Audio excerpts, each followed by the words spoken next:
Bom dia, bom dia. Vamos estar aqui nesse momento, lendo a palavra, o nosso manual de vida, o livro que molda o caráter do crente, o caráter cristão. Nosso caráter tem que ser o mesmo caráter de Cristo, assim como a palavra dele diz que nossa atitude tem que ser a mesma atitude de Cristo. Então, através da palavra, nós vamos aprender a ter esse caráter de Cristo. E a passagem de hoje é João 15, uma palavra na qual já vem dizendo que Cristo ele é a nossa videira, ele é a videira verdadeira. Nós somos as varas que nele foi enxertada, porque nós não era nem para sermos alcançados por essa graça, mas através de Jesus Cristo, nós fomos alcançados por essa graça e hoje nós podemos fazer parte dessa igreja de Cristo. E a palavra de Deus ela é muito reta e muito sincera, e ela fala conosco de uma forma que, se nós estivermos na palavra, nele, e a palavra dele estiver em nós, tudo quanto pedirmos ao nosso Pai, ele fará, porque nós temos que estar nele em obediência. Nós temos que estar em obediência. Não adianta a gente querer viver uma vida de egoísmo, viver uma vida na qual nós achamos que temos que fazer aquilo que nos cabe, sendo que quando nós levantamos a mão para Ele e aceitamos Ele como nosso suficiente Salvador, é Ele quem manda na nossa vida. Nós temos que fazer aquilo que Ele quer para nós, nós temos que buscar fazer o melhor de nós para Ele. Nós temos que saber orar e perguntar o que Ele quer que nós venhamos fazer, o que Ele quer de nós, porque a obra dele não terminou. A obra dele não terminou. E nós somos vaso, ferramenta na mão dele para que essa obra continue. Porque ele falou que nós faríamos a obra maior do que a que ele fez. Não maior de glória ou de tamanho, mas em quantidade. Porque ali ele estava falando que ele já ia ser crucificado, ele já ia ser entregue à mão dos homens, mas a obra dele continuaria através de nós. Então nós temos que nos posicionarmos diante de Deus e falar: Senhor, eis-me aqui, usa-me conforme as suas vontades, porque a vontade de Deus ela é boa, perfeita e agradável. A nossa vontade não é boa, não é perfeita, não é agradável. Por muito a gente sofre e paga preço por sair dos caminhos do Senhor e não fazer as coisas que Ele quer que nós venhamos fazer. Nós nos prendemos de ser usado por Ele. E a palavra de Deus ela é reta e ela toca. Como diz que a palavra ela é mais afiada do que uma espada de dois gumes. Ela penetra no nosso coração e a nossa alma. Então é através da palavra que nós somos libertos. E é através da palavra dele que nós vamos conseguir tudo aquilo que nós desejamos. Mas entendendo que a nossa busca no Evangelho por Cristo não é por bens materiais. Não é por bens materiais, não é por dinheiro. É pela presença dele, é pela maravilha que ele tem nas nossas vidas, é pelas bênçãos espirituais. Porque as bênçãos materiais só basta com que nós venhamos obedecer a Ele, porque está escrito na sua palavra, Deuteronômio 28, basta com que nós venhamos obedecer a Ele, que as bênçãos vão nos seguir, as bênçãos do Senhor vai chegar na nossa vida. Nós não precisamos correr atrás de bênção, nós temos que correr atrás da presença do Senhor. E às vezes estamos passando por um momento difícil e queremos fazer as coisas do nosso jeito, com a força do nosso braço, mas não faz com a força do seu braço, não. Entrega tudo nas mãos de Deus, porque é Ele que nos dá força. É Ele que nos dá força. Em Jeremias capítulo 17, se eu não me engano, diz que maldito o homem que confia no homem, mas o versículo não para aí. E tem muitas pessoas que usam esse versículo para falar que você não deve confiar nas pessoas. Mas não é isso que o versículo diz, não é isso. As pessoas leem, interpretam do jeito que elas querem interpretar e passa errado. O versículo continua: maldito o homem que confia no homem, aparta o seu coração do Senhor e tem a força no seu braço. É isso aí. Quando nós nos afastamos do nosso coração do Senhor e nós queremos confiar em algo que não seja Ele, além dele, porque eu estou passando num momento difícil na minha vida. Se eu não entregar esse momento difícil nas mãos dele e confiar que Ele fará, e apartar meu coração dele e confiar em alguém, para essa situação, aí eu vou ser maldito. E lá continua também. E bendito é o homem que confia no Senhor e o seu coração está nele. E ele depende da força do Senhor, porque a nossa força vem dele. É difícil lutar por uma causa que parece impossível aos nossos olhos? É difícil, é muito difícil. Mas quando nós paramos e se posicionamos diante de Deus e passamos a ter uma vida melhor do que tínhamos no sentido espiritual, 5 anos que eu estou no Evangelho, 5 anos que eu estou na presença, sempre busquei a Deus, só que hoje em dia, pelo deserto que eu estou passando, pela situação que eu estou passando, eu pude compreender que eu não fazia o que era devido, porque eu não jejuava direito, eu não orava direito, eu não lia a Bíblia direito, eu lia quando queria, não tinha prazer na lei do Senhor, e a palavra dele diz que medita na lei do Senhor, de dia e de noite, tem prazer na sua lei, nós temos que ter prazer na palavra dele. E eu não amava direito, não tinha um coração bom, assim, no sentido de ter o coração de Cristo, porque nós temos que ter Jesus Cristo como nosso maior exemplo de vida, nós temos que ser imitadores dele, e Cristo, ele sempre foi claro em tudo, dizendo o que nós deveríamos fazer nessa caminhada.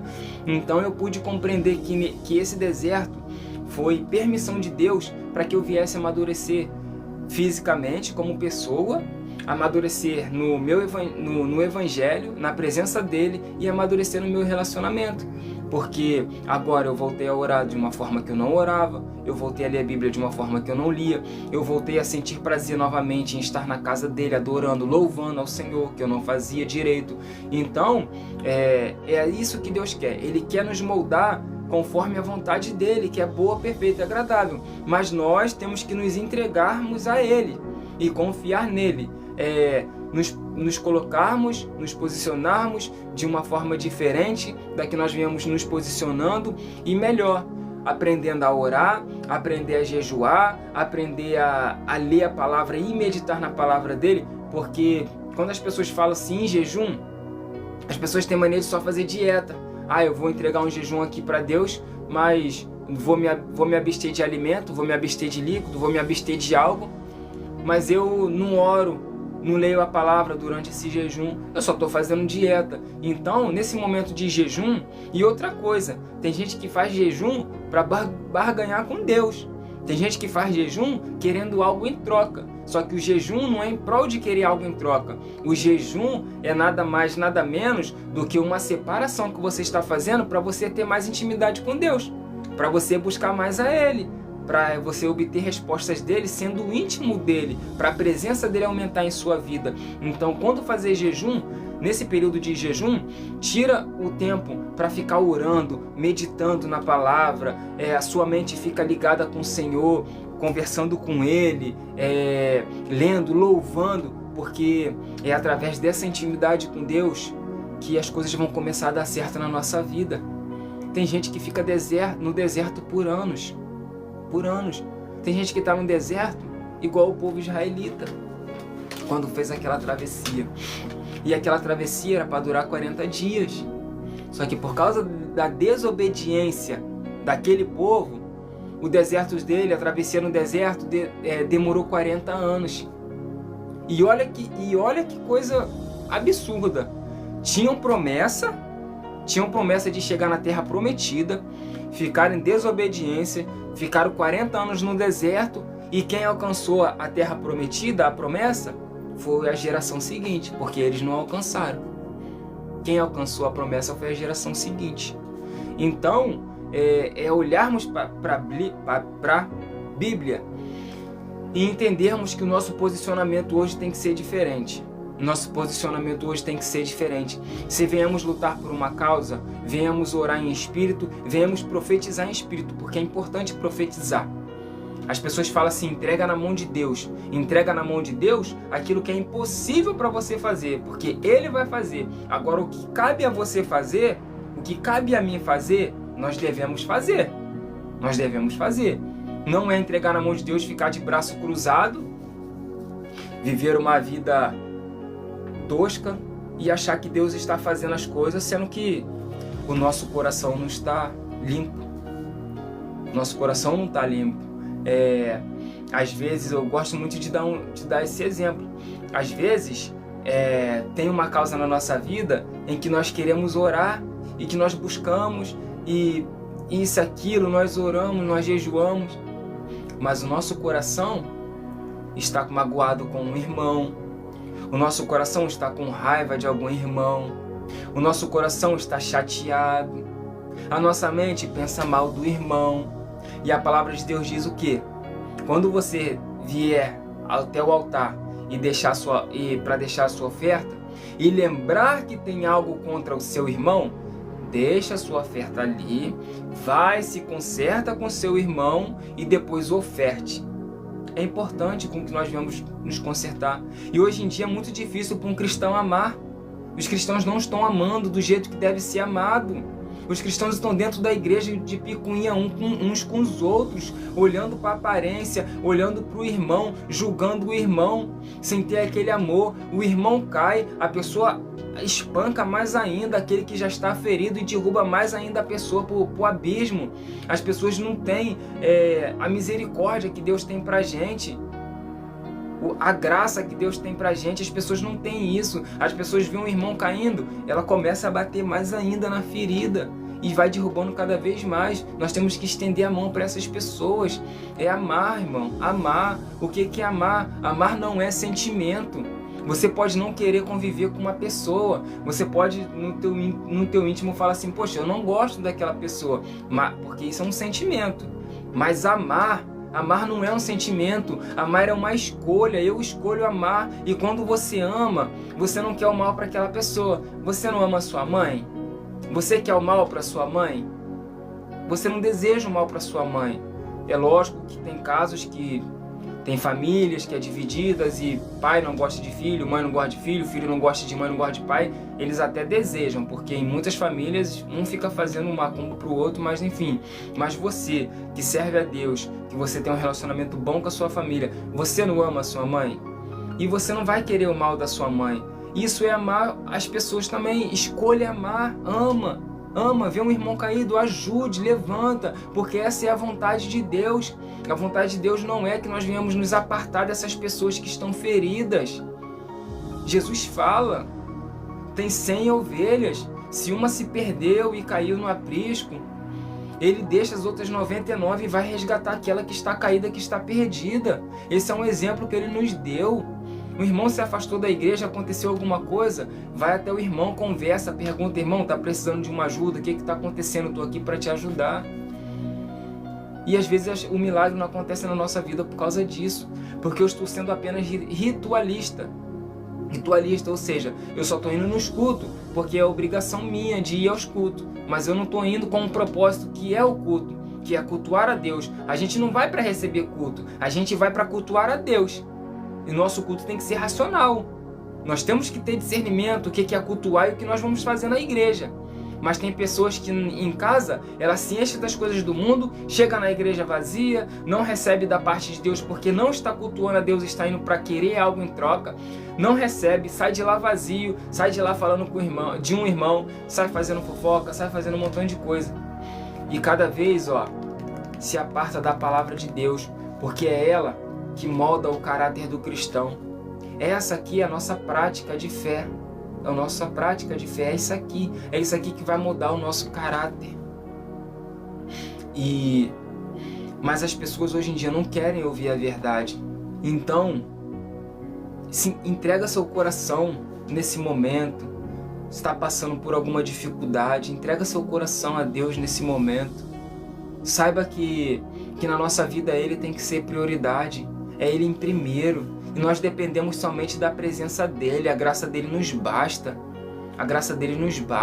sinta-se feliz porque a presença dEle é contigo, Ele é contigo, e a misericórdia, porque a palavra dEle diz que os misericordiosos alcançarão a misericórdia, perdoa, porque a palavra de Deus diz que só vamos ser perdoados por Deus se nós perdoarmos o nosso irmão aqui na terra, e tem muita gente que não quer liberar esse perdão. Tem muita gente que não quer liberar esse perdão. Tem gente que não sabe nem o significado de graça e o significado de misericórdia. E as pessoas ficam pedindo misericórdia, pedindo graça, sendo que nós temos que agir assim com o nosso próximo. Ame a Deus primeiro em lugar, depois ame a ti, e depois ame o próximo como você se ama. Ou se você não se ama, se você é uma pessoa que não se ama e fala que não vai amar o próximo porque tu não se ama, também tem palavra para isso. Ame o próximo como eu vos amei. Jesus falando. Ame o próximo, já que você não se ama, ama ele como eu te amei. Eu entreguei a minha vida por ti. Você foi comprado por um alto preço. E hoje em dia nós não queremos reconhecer isso. Irmãos, misericórdia e graça. A graça, irmãos, a graça é um favor de Deus para conosco, na qual nós não merecemos. É um presente na qual nós não merecemos. Isso é graça. Misericórdia é o que merecemos e Ele não dá, que é o quê?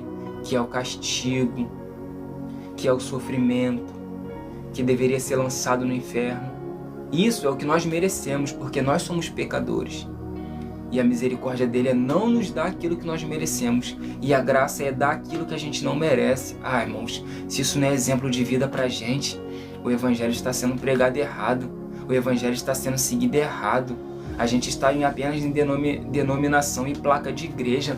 Mas não é sobre placa de igreja, não. É sobre a palavra de Deus. É sobre Deus em primeiro lugar e a palavra dele em segundo. Que isso? Quantas vezes nós vemos os irmãos amargurado com outro irmão e pedindo a Deus uma cura, uma bênção, uma porta de emprego. Aí a porta de emprego não se abre, a cura não vem, a tempestade alcança, as tribulações começam a vir na vida dele. Ele fala: Senhor, não entendo, eu estou indo na igreja, eu estou orando, eu estou pedindo, mas o coração está cheio de rancor e ódio, está cheio de raiva. Como é que Deus vai trabalhar numa pessoa que está com o coração duro, que ainda não entendeu o que é se entregar para Ele, que ainda não entendeu o que é a presença dele na nossa vida? As pessoas hoje estão atrás de Jesus para a bênção. Irmãos, o tempo está se findando. A volta de Jesus é iminente, está próxima. É só ver os fatos que está acontecendo. E as pessoas estão perdendo tempo atrás de bens materiais, atrás de coisas que não convêm, atrás de coisas vãs. Hoje em dia, eu falo e eu vivi assim. Eu falo porque eu vivi e eu falo daquilo que eu testemunho daquilo que eu vivi. O mal do século é esse telefone. Um negócio que veio para ser abençoado está amaldiçoando pessoas. Pessoas estão sendo amaldiçoadas porque não tem sabedoria para usar. A internet é uma bênção, mas as pessoas estão sendo amaldiçoadas, famílias destruídas porque as pessoas não estão tendo sabedoria em usar. As pessoas estão deixando o inimigo entrar na vida delas de uma forma tão grande que, cara, enfim, telefone é bênção, mas ficar horas em redes sociais, isso não é bom. Rede social não traz nada de bom para ninguém. Rede social só vai trazer conflito na nossa vida, porque nós vamos olhar a vida daquelas pessoas que aparentemente estão tendo uma vida de perfeição, mas por trás daquilo ali é uma vida de tristeza, é um vazio, porque não tem Deus no coração. E a gente fica comparando a nossa vida com a vida daquelas pessoas que posta foto sorrindo, posta foto em lugares bonitos. Aquilo ali é sua aparência. Aquilo ali é sua aparência. Por trás daquilo ali tem uma vida, às vezes, pior do que a nossa. Uma vida onde eles não conhecem esse Jesus maravilhoso que nós conhecemos. E nós temos ele no nosso coração. Meu irmão, se você ainda não entendeu o que significa o Salmo 23, tenta entender. E aqui eu vou explicar. O Senhor, assim está escrito em alguma versão: o Senhor é o meu pastor e nada me faltará. Aí vem aquelas pessoas desentendidas e falam: o Senhor é o teu pastor, é o meu pastor, nada me faltará. Não vai me faltar a bênção, não vai me faltar a luta, não vai me faltar isso, não vai me faltar aquilo. Já começa errado, porque se não vai te faltar bênção e não vai te faltar luta, alguma coisa vai entrar em conflito aí. Mas a palavra de Deus não quer dizer isso não. O Salmo 23 quer dizer: o Senhor é o meu pastor e de nada sentirei falta. Por que de nada nós não sentiremos falta? Porque nós vamos ter a presença de Deus na nossa vida em primeiro lugar. E se nós temos a presença de Deus na nossa vida, você pode fazer um experimento. Você pode vivenciar isso, basta querer. Se você tem a presença de Deus na sua vida, você não vai sentir falta de alimento, você não vai sentir falta de pessoas, você não vai sentir falta de amigos que afastou de você, você não vai sentir falta de nada, de nada. Se você só tem um par de meia, você não vai sentir falta de par de meia, você não vai sentir falta de roupa, você vai ter aquele pouquinho de roupa, mas o teu coração não vai ter anseio em buscar aquilo. Porque Jesus falou: buscar em primeiro lugar o reino de Deus e a sua justiça, e as demais coisas lhe serão acrescentadas. Tudo aquilo que nós necessitamos, Deus já conhece o nosso coração e Ele sabe. Só basta que nós venhamos buscar Ele de todo o nosso coração em primeiro lugar e a sua justiça. Nós temos que buscar a justiça dEle. E as outras coisas vão chegar na nossa vida. Só que as pessoas estão buscando primeiramente as coisas desse mundo. Ah, Senhor, só vou para a igreja se você me der isso. Só vou para a igreja se eu estiver bem, se eu estiver com alimento dentro de casa, se eu não estiver passando por necessidade. Não, esquece essas coisas, vai buscar Deus. Se a presença dEle está na sua vida, você não vai sentir falta de nada. A graça dEle te basta, a graça dEle me basta. E eu fui alcançado por essa graça e eu pude compreender. Através desse deserto eu pude compreender o que Cristo fez na minha vida. Irmãos, o que falta em muitos cristãos, verdadeiramente, eles estão 10 anos, 20 anos numa igreja, mas não sabem se portar como um cristão de verdade. Eles não sabem, porque eles somente estão indo na igreja e não dão bons frutos, não dão bons testemunhos. Umas pessoas que estão sempre envolvidas em polêmicas. É uma pessoa que, se alguém passar na rua e olhar de cara feia para ele, ele retruca, ele rebate, ele reclama, ele fala, mas não ora pelaquela pessoa. A palavra de Deus fala que nós devemos orar pelos que faz maldade conosco. Nós devemos tratar bem aquele que nos trata mal. E é assim. Esse é o amor de Cristo. E o que falta em muitos cristãos, verdadeiramente, é se entregar aos pés dele e pedir a Deus: Deus, quebranta o meu coração. Tira esse coração de pedra e me dá um coração de carne. Me ensina o que é amar. As pessoas não têm ideia. As pessoas não sabem, ainda não discerniu o amor de Cristo em nossas vidas. Eles não sabem o que é sentir esse amor de Cristo em nossas vidas. Ainda não se entregou, ainda não quebrantou.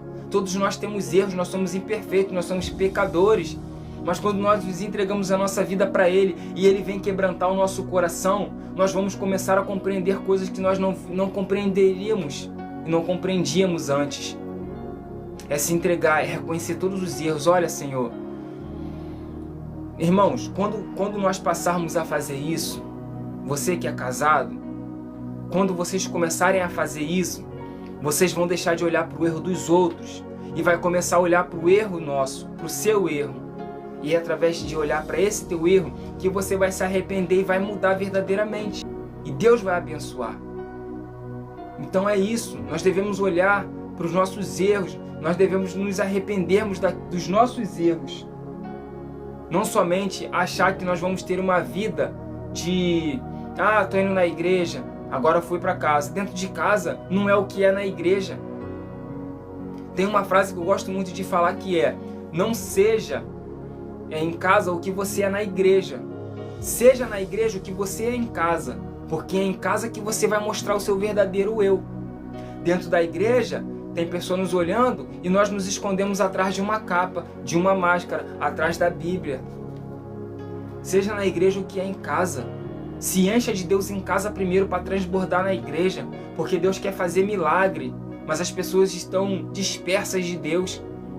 Aí as pessoas falam, como tem grupos cessacionistas que acreditam que os milagres cessaram, que os milagres foi só naquela época.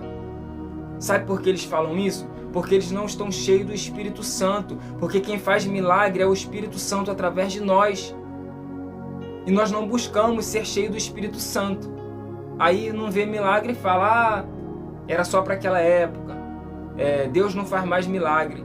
Deus é o mesmo, quem mudou foi a geração, foi nós. E nós não buscamos nos encher da presença do Espírito Santo para que os milagres venham a acontecer. Eu não ficava de joelho 2 minutos. Eu orava 30 segundos, já começava a pensar: caramba, vou levantar, não aguento mais orar.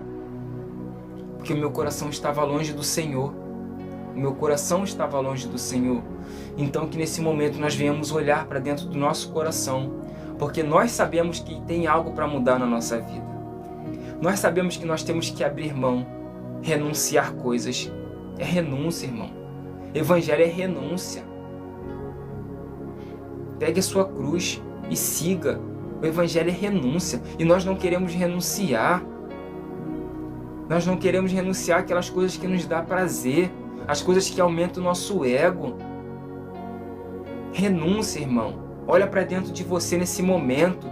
Tenha uma conversa com Deus, que Deus quer palestrar o seu coração nesse momento. Conversa com Ele. Fala tudo, desabafa, pergunta a Ele: Senhor, o que tem dentro de mim que o Senhor quer que mude? Me mostra, fala comigo para que eu venha mudar. E ora para isso sair, para esse sentimento de mágoa sair do seu coração. Porque Deus tem maravilhas para fazer na sua vida. Deus tem milagre para fazer na sua vida. Às vezes aquela bênção que você orou lá em 2015, você ajoelhou, orou a Deus, pediu a Deus lá em 2015, ainda não aconteceu porque você se esqueceu de orar sem cessar. Ou seja, não deixe de orar. Ora todo dia, ora continuamente. Não é que você vai ficar 24 horas por dia orando, mas você tem que orar todos os dias por essa causa. As bênçãos já estavam para chegar nas suas mãos, só que você deixou de orar e ela está perdida agora no mundo espiritual. Está perdida, não minto, está travada no mundo espiritual. Basta com que você venha se posicionar novamente, porque essa bênção vai chegar nas suas mãos ainda esse ano. Eu creio. E Deus tem palestrado com você. Ouve a voz do Senhor. Ouve a voz de Deus. Ele está falando com você a todo momento. Entrega seus caminhos na mão do Senhor. Confia nele e o mais Ele fará. E assim eu quero desejar para vocês aí que ficou até agora, que você possa ter um dia de bênçãos hoje. Você vai ter um dia de milagres na sua vida.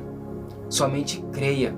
Creia, porque as promessas de Deus não vão se frustrar. Aquilo que Ele te prometeu vai se cumprir. Entrega nas mãos dEle, confia nele de todo o seu coração. E lembre-se de uma coisa: profetiza no Espírito. Se enche do Espírito e profetiza. E fala com o Senhor: Senhor, eu tenho a sua presença, eu tenho o Senhor na minha vida. Só isso basta. Fica calmo, confia nele, porque essas coisas aí vai acontecer. Não estejais ansiosos por coisas alguma. Só entrega nas mãos dele, porque vai chegar. E ele falou com você. Creia nessa manhã. Ergue suas mãos para o céu. E nesse momento, que você possa crer e confiar nesse Deus maravilhoso que seguimos. E vou fazer uma oração aqui para encerrar essa live e eu agradeço a todos. Soberano Deus e eterno Pai, Senhor, aqui eu quero te agradecer por essa palavra nessa manhã, Senhor, que o Senhor possa ter falado em nossos corações, Pai, e que nós venhamos entregar a nossa vida em Ti, Pai, porque a Sua palavra diz que se tivermos a Sua presença em nossa vida, somente isso basta e nós não sentiremos falta de nada, Pai. Então eu te entrego, Senhor, essas pessoas que ouviram a Sua palavra, essas pessoas que têm clamado a Ti, Pai, e o Senhor tem falado com essas pessoas. Entrego a vida deles em suas mãos nesse momento e que o Senhor possa dar um dia abençoado, cheio de resposta e bênção espiritual e sua presença na vida deles, Pai. Toma cada desejo deles do seu coração em suas mãos e que o Senhor possa fazer conforme a sua vontade, entendendo que sua vontade ela é boa, perfeita e agradável e que todas as coisas cooperam para o bem daqueles que amam a Ti, Pai. Obrigado por esse dia, obrigado por falar conosco, obrigado pela sua palavra e que o Senhor possa nos abençoar em nome de Jesus Cristo. Amém. Que os irmãos possam ter um dia maravilhoso e abençoado e que Deus possa falar o seu coração ainda daqui a pouco. Ajoelhe e ora, porque essa resposta que você está buscando vai vir daqui a pouco. Deus vai usar alguém para te entregar algo, para trazer essa resposta que você tanto está buscando e vai ter notícia boa na sua vida hoje. Somente creia e entregue os seus caminhos na mão do Senhor. Confia nele e o mais Ele fará. Bom dia e tchau. Fiquem com Deus.